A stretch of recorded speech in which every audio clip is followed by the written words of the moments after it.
Hello friends. तो क्या आपको भी स और शा एक साथ बोलने में दिक्कत होती है? क्या आप शा को सा ही बोलते हैं? इस समस्या को खत्म करने के लिए आपने कई इंस्टीट्यूट ज्वाइन किए, कई सारे आपने टीचर्स रखे, लेकिन कोई फायदा नहीं हुआ। तो आज के इस एपिसोड में महज 30 सेकंड में इस समस्या को मैं हल करने वाला हूं। तो आप ये पूरी वीडियो बहुत ध्यान से देखिए और साथ साथ प्रैक्टिस के लिए मैं आपको कुछ वर्ड्स देने वाला हूं, जिससे कि आपकी ये समस्या फौरन दूर हो सके और प्रैक्टिस में आ जाए।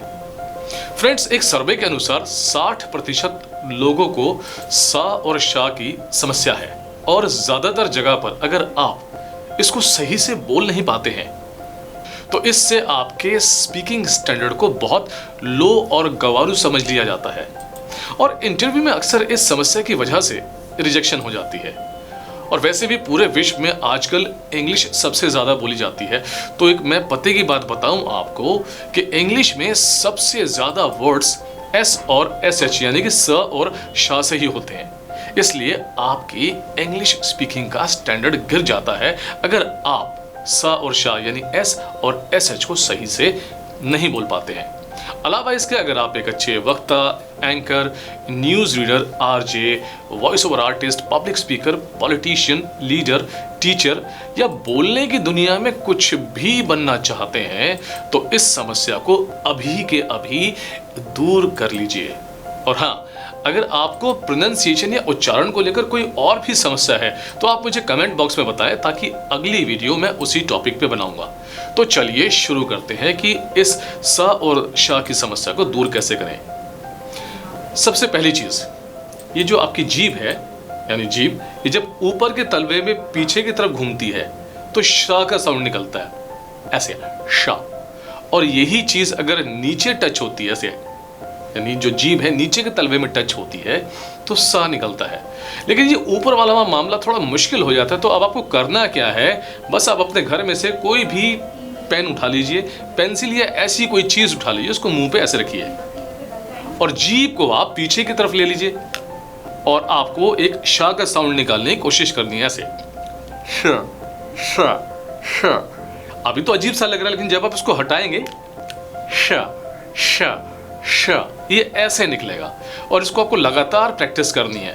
तो एक बार आप इसको तलवे के नीचे जीभ को रख के बोलिए सा और फिर ऐसे शा, फिर रिपीट करते हैं सा शा। तो अब हम इसको रिहर्सल में ले लेते हैं जब आपकी इसकी प्रैक्टिस हो जाए, यानी जब आप जीभ को पीछे की तरफ घुमा के शा को निकाल सकते हैं। तो अब आपको ऐसे बोलना है स शा श स स श श स, कुछ ऐसे। तो चलिए अब हम इसको वर्ड्स यानी लफ्ज़ों यानी शब्दों में ले लेते हैं और सबसे पहले इंग्लिश के कुछ वर्ड्स हम प्रैक्टिस में लेंगे। ए बी सी यानी सी नीचे का तलवा, शी ऊपर का तलवा, सी शी शी सी। इसी तरीके से सेल शेल शेल सेल, ठीक इसी तरीके से सेम शेम ऊपर की तरफ, शेम सेम। अब थोड़ा और इसको कॉम्प्लिकेटेड वे में लेते हैं। दिस डिश डिश दिस, फिर देखिए this dish dish this, fish fish fish fish. और जब थोड़ी सी प्रैक्टिस हो जाए तो आपको फटाफट बोलना है दिस डिश दिस डिश, ऐसे करके। और फिर आप उसको आगे पीछे करके आप बोल सकते हैं this dish dish this, fish fish fish fish. फिर आप स्पीड बढ़ाते जाइए। चलिए थोड़ा सा और आगे बढ़ते हैं प्रैक्टिस के लिए। हम एक सेंटेंस और ले लेते हैं। This dish fish fish wish wish. इसमें सा और शा दोनों आ रहा है और एक मजेदार प्रैक्टिस होने वाली है। अगर आप फिर भी सही से नहीं बोल पा रहे हैं तो आपको ब्रेक देना पड़ेगा। दिस, अब जब एस एच आए तो थोड़ा रुक जाइए। This dish fish fish wish wish. इससे आपकी प्रैक्टिस हो जाएगी। अब मैं आपको इंग्लिश में एक बहुत ही कॉमन और पॉपुलर टंग ट्विस्ट पढ़ के सुनाता हूं और आपको उसकी प्रैक्टिस करनी है। शुरू करें। She sells sea shells by the sea shore. जब आप इसको अच्छे से पढ़ लें तो फटाफट पढ़िए इसको। She sells sea shells by the sea shore. तो इसकी आप लगातार रिहर्सल कीजिए और आपकी ये समस्या चुटकियों में दूर हो जाएगी, लेकिन प्रैक्टिस में रहना बहुत जरूरी है। अब हम कुछ हिंदी के शब्दों को देखते हैं। जैसे कि सामना यानी कि जीभ नीचे वाले तलवे पर टच होगी, शाम यानी ऊपर, शाम। इसी तरीके से साक, शाख, साक, शाख। इसी तरीके से सम, शम्स। अब इसमें देखिए शम्स में शा और सा दोनों है, तो इसकी प्रैक्टिस होगी। पहले आप बोलिए इसको शा म सा, फिर स्पीड बढ़ाइए शा म सा, फिर इसको एक साथ जोड़ दीजिए शम्स। तो ये क्लियर हो जाएगा। उसके बाद जब आप ये सारी चीज कर लेंगे तो मेरी तरफ से आपको मिलेगा शाबाश, यानी शुरू में भी शा और अंत में भी शा, शाबाश।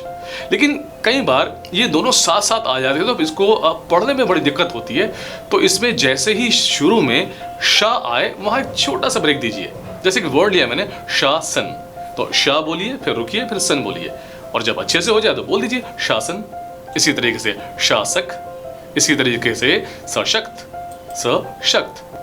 अब एक साथ इसको पढ़ के देखिए, शासन, शासक, सशक्त। है ना कितना इजी। तो फ्रेंड्स ये थी आज की वीडियो, जिससे महज 30 सेकंड में हमने कोशिश की कि आपके स और शा को की प्रॉब्लम को हम दूर कर सकें। मैं फिर से बता देता हूं कि अगर जीभ नीचे के तलवे में टच होगा तो सा निकलेगा, और रोल करके अगर आप हवा छोड़ के बोलेंगे ऐसे शा तो शा निकलेगा। और पेन से आप प्रैक्टिस करते रहिए कुछ इस तरीके से, शा शा। ये हो गया। तो फ्रेंड्स मिलेंगे अब आपसे अगली वीडियो में, तब तक के लिए बाय बाय।